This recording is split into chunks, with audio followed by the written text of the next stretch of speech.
This week we come out of the week of Tisha B'Av, the time of tremendous grief and mourning for our people, which laments the destruction of the two Batei Mikdash, the two temples, and indeed many calamitous events have occurred to our people during that period of time, and even more so on that day, the Tisha B'Av, the 9th of Av. It is a litany of persecution, going from our times, the Holocaust, and indeed even anti-Israel sentiment, all the way back till the time, certainly, of the destruction of the temple. We have suffered 2,000 years of very severe and very intense troubled times and persecution. Many people have tried to understand and come to grips with what is the motivating factor behind this terrible disease known as anti-Semitism. And I'm not sure that we actually have a conclusive answer, but I think there's one point that I would like to share with you, something that perhaps we're familiar with to a certain degree. One of the claims is that there's a certain arrogance that the Jew has by virtue of the fact that we have the temerity to call ourselves the chosen people. What more arrogant expression can there be than to say that we are chosen over and above everybody else? And many of us, I'm sure, knowing that we are indeed, as is termed, the chosen people, probably do not infrequently turn to ourselves and say, well, couldn't God choose somebody else? After the Holocaust, couldn't he choose somebody else? After all these terrible events that have transpired, at least over the past 2,000 years, at a certain point in time, we turn around and say to God, God, choose someone else, find somebody else. So our perspective of being the chosen people sometimes is a little bit negative, whereas the rest of the world, if we're going to look at it through the prism of anti-Semitism, utilizes this concept of the chosen people as an expression of arrogance of the Jewish people. And I'd like to address that particular point.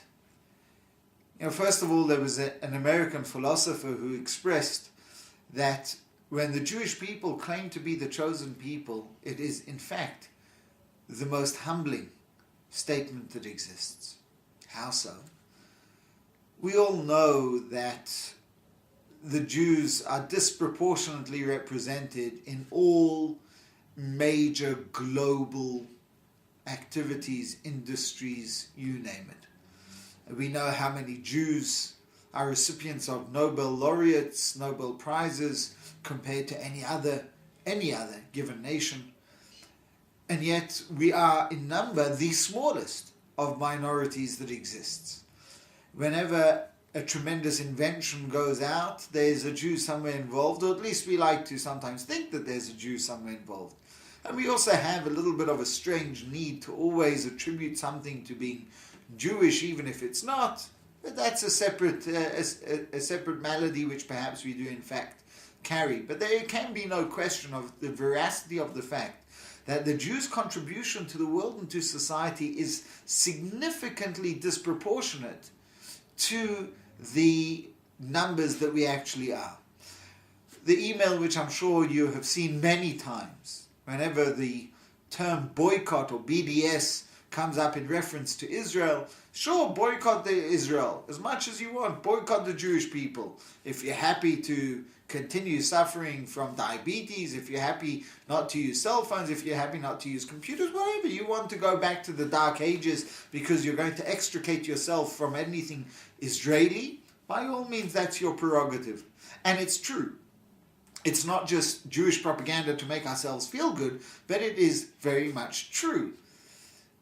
And this then sometimes becomes the platform, as I say, for this anti-Semitism, the chosen people, and comes along this particular American philosopher, and he says, well, since the fact is, the undisputable fact is that the Jewish people contribute to society far greater than their numbers warrant or should actually achieve, there's only two explanations. The one explanation is that somehow or other the genetic makeup of the Jewish people is significantly superior. as soon as I said that, and I'm sure as soon as you heard that, there's something very corrosive, something very grinding that makes us feel uncomfortable by that notion, especially in light of coming off the back of the Holocaust, the Aryan race, the perfect race, and so on. But he suggests, this non-Jewish American philosopher, that there's really only two interpretations that we can give as to why the Jewish people are so successful and why the Jewish people are indeed such major contributors despite our numbers. And the one being that we are in fact uniquely designed, our makeup, our DNA is in some measure superior. And that would indeed be a tremendous expression of superiority. The other alternative is to say that really the Jewish people are no different to any other human being. Our DNA, our genetic makeup is not, God forbid, superior than anybody else's.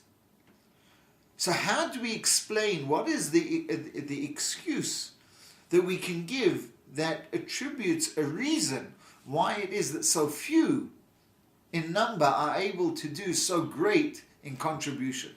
And he says, therefore, the most humble statement that can be made is that we are the chosen people. There's nothing different. There's nothing unique about us. There's nothing genetically superior about us. We are like any other individual in body.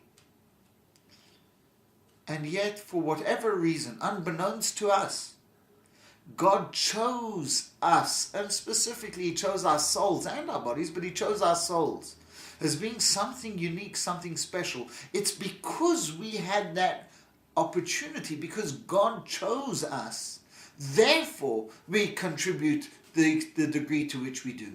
He therefore suggests that the chosen people is the most humble statement that can ever be made. And indeed, this is exactly what this week's parasha goes to tell us. The parasha is Moshe Rabbeinu's, really the whole book of Dvarim, Moshe Rabbeinu's last will and testament, his last words to the Jewish people. And it states as follows: Lo merubchem mikol ha'amim chashakach Hashem bachem. It is not because you are more than all other nations that God desired you. Vayivchar bachem, and He chose you.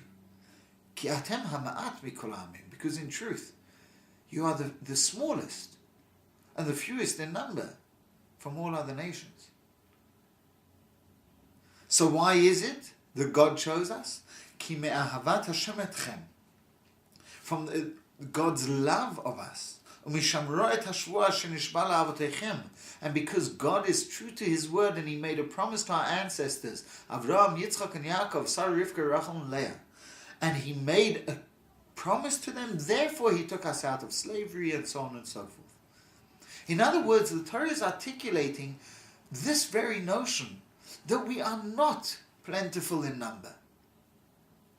That there is some innate and intrinsic relationship between us and God that expresses itself in this eternal, undying love. Ki atem hama'at mikol ha'amim. We are the fewest, we're the smallest of all nations. And Rashi quotes a Talmudic passage, and he states as follows: what does it mean? Lo merubchem.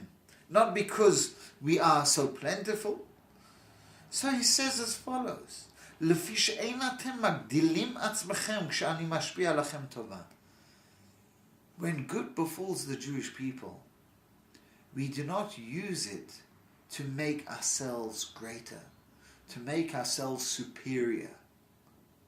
We do not see ourselves as superior.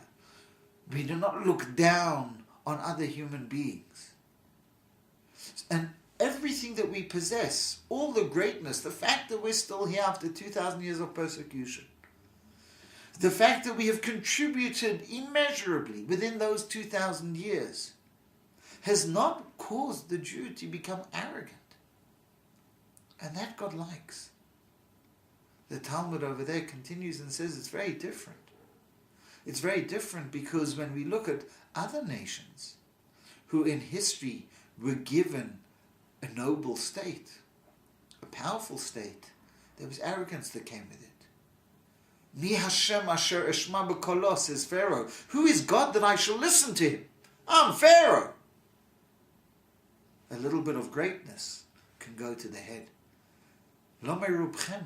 Even when God makes us great, it doesn't go to our head. Ki atem hama'at.